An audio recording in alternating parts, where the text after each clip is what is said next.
9 দিন রিমান্ডে আমাকে, এটা বলতে গেলে অনেক কথা আছে। রিমান্ডে আমাকে নিয়ে যাওয়ার পর বসের অফিস আমাকে ডাকাইছে একদিন, র্যাবের একজন ম্যানেজার গেছে, আরো অফিসাররা গেছে। র্যাবের ম্যানেজার চেহারা দেখতে একটু লাগে ঠাকুমার মতো, কিন্তু সে বেশি রাগী। সে নিজেই বলছে, তারা তো প্রথম আসামি বলতো আমাকে, 2 দিন পর্যন্ত আসামি বলছে। এরপর আলহামদুলিল্লাহ হুজুর হুজুর বলা আরম্ভ করেছে। আমি আপনাকে স্টেজে টার্গেট করেছিলাম, অর্ডার ছিল ওইখানে আপনাকে গুলি করা, 2 মিনিটের ভিতরে আপনি সরে গেছেন। এখন কিন্তু স্যার চাই নেই, এখন আমি ডিএবি অফিসে আপনাকে রাখবো না, এখান থেকে আমাদের র্যাবের অফিসে নিয়ে যাও। বসের কাছে আমি অনুমতি চাই, উনি যেন আমাকে অনুমতি দেন আপনাকে র্যাবের অফিসে নিয়ে যাওয়ার জন্য। হবে কি, ওখানে আপনার প্রথম ব্যায়াম হবে, পা উপরের দিকে কল্যাণ নিচের দিকে ঘুরাবো, এরপর আপনার দুটা পা লুলে করে দেবো। এটা আমাদের উপরের নির্দেশ।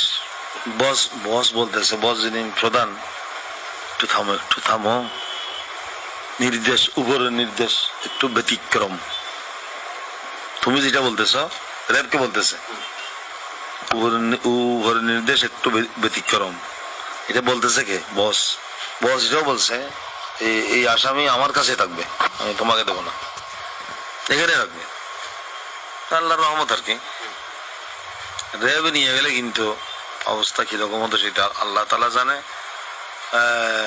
ওখানে আমার উপর একটা প্রেশার ছিল, ওটা কেটে গেছে।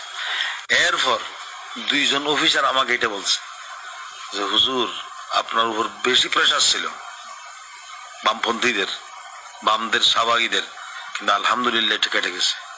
এই প্রেশার হলো এটা, দুটা পা লুলা করা আর এইভাবে ঘুরানো। তারপর থেকে অন্যান্য অফিসাররা আর কোনো সেরকম কিছু করে নাই, কিন্তু জিজ্ঞাসাবাদ করেছে, অনেক রকমের জিজ্ঞাসাবাদ। আফগানিস্তানের মোল্লা ওমরের সাথে আমার কয়েকবার বৈঠক হলো, খালেদা জিয়ার সাথে কয়েকবার বৈঠক, লেনদেনের সম্পর্ক কি, সবকিছুর জবাব দিছি আমি।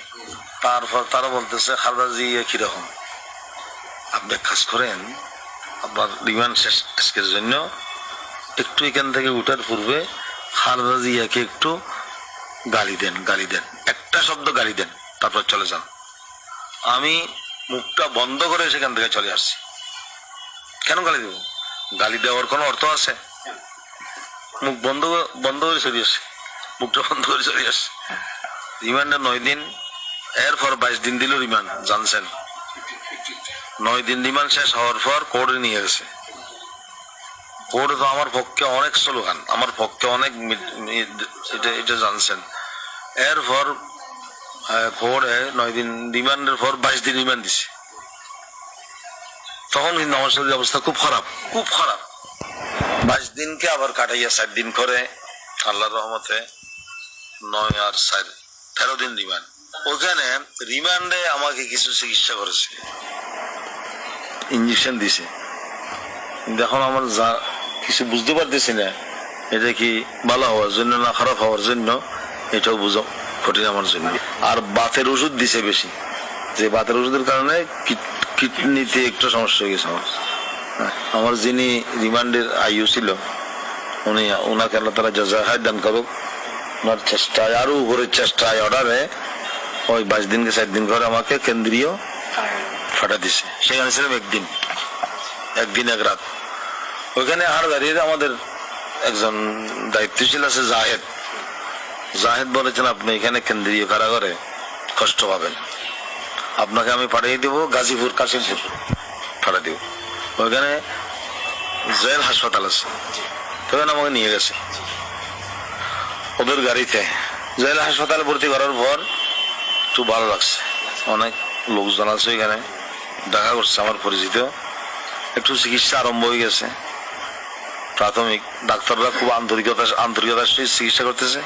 হঠাৎ করে আমাকে বলা হলো, আমার সম্পর্কে বলা হলো, এই রুগী এই হাসপাতালের উপযুক্ত নয়, আরে এই আসামি এই হাসপাতালের উপযুক্ত নয়, উপযুক্ত নয়, নামান নামান এখন নামান। আমাকে ওইখান থেকে নামাই দিচ্ছে। আমি আরেকটা হাসপাতালে নিয়ে গেছে যেখানে সালাউদ্দিন কাদের চৌধুরী সহ আরো অন্যান্য ফাঁসির আসামিরাও আছে। ওইখানে 5 নম্বর রুমে আমাকে রাখছে 3 দিন। জেল হাসপাতাল থেকে ওইখানে নিয়ে গেছে, ওই জেলখানা নিয়ে গেছে যেখানে ওরা আছে। শুধু মতের সকরাতটা বাগেছিল, এত কষ্ট পাঠিয়েছে আমি। এরপর জেল হাসপাতালের প্রধান খুব ভালো মানুষ, উনি বোর্ড বসাইছে, পরামর্শ করে ঠিক করছে এই রোগী যদি এখানে থাকে মারা যাবে, সরকারকে জানাইছে মারা যাবে। তখন সরকার থেকে অনুমতি নিয়ে 26শে মে আমাকে রাত্রে সরকারি গাড়িতে বারডেমে পাঠিয়ে দিচ্ছে। বারডেমে যাওয়ার পর এই চিকিৎসা আস্তে আস্তে আরম্ভ হয়ে গেছে আর কি। তারা আমাকে বলছে আপনাদের ডাকে 30-40 লক্ষ 50 লক্ষ মানুষ কিভাবে জমাইতে হলো, কত কোটি টাকা লাগছে এখানে। আমরা বললাম আপনাদের নিয়ম আর আমাদের নিয়ম বেশ কম আছে, আমরা কাউকে এখানে আসতে বলি নাই, মিডিয়া ছেড়ে দিয়েছি এরকম একটা ইমানি আন্দোলন হবে। সমস্ত মানুষ নিজের উদ্যোগে, নিজের খরচে, নিজের গাড়ি ভাড়া, নিজের খাবার নিজের নিয়ে খরচ করে আসছে নিজের ইমানি দায়িত্ব পালন করার জন্য। আমরা কাউকে আনার জন্য গাড়ি ভাড়া নেই, কোনো উদ্যোগ নিই। আমরা প্রচার করেছি, মানুষ এসে গেছে। এই হিসাবে ইনশাআল্লাহ এই ইমানি আন্দোলন চলতে থাকবে। একজন বড় গোয়েন্দা সংস্থা, গোয়েন্দার অফিসের নাম বলবো না, এখানে এসে আমার কাছে জিজ্ঞাসা করতেছে আবার যদি আপনারা ডাক দেন এরকম কি সমাবেশ হবে? আমি বললাম এর চাইতে আরো ডাবল হবে।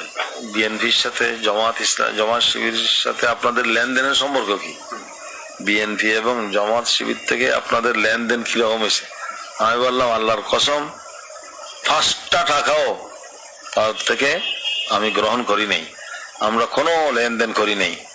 ওদের সাথে আমাদের লেনদেন কোনো সম্পর্ক নেই, সাংগঠনিক কোনো সম্পর্ক নেই। হ্যাঁ, টাকা পয়সার ব্যবস্থা, নিজের খরচ, নিজের খাবার, যে কোনো মুসলমান ধার্মিক এই হেফাজত ইসলামের সদস্য হেফাজত ইসলামের সাথে থাকতে পারবে। যে কোনো পার্টি যদি সে ধার্মিক হয়, মুসলমান হয়, রাসূলের উম্মত হয়, তাহলে হেফাজত ইসলামের সাথে থাকতে পারবে, কিন্তু কোনো দলীয় এজেন্ডা নিয়ে নয়, পার্টিগত ভাবে নয়, রাজনৈতিক ভাবে নয়, অরাজনৈতিক ভাবে ইমানি আন্দোলন হিসাবে মুসলমান হিসাবে থাকতে পারবে। আমার জন্য যারা দোয়া করেছে, সগুলো অশ্রু ঝরাইছে,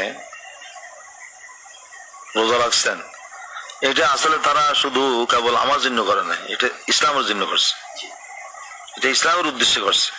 ইনশাআল্লাহ যে একটা সারা পড়ছে মানুষের ভিতরে, মানুষ শয়তান আর নফসের দুঃখের কারণে নামাজ না পড়তে পারে, হ্যাঁ, রোজা না রাখতে পারে, কিন্তু আল্লাহ এবং আল্লাহ রসুলের মহব্বত এই দেশের মুসলমানদের ভিতরে আছে। ঠিক যেন রূপকথার কোনো নগরী, প্রতিটি দেয়াল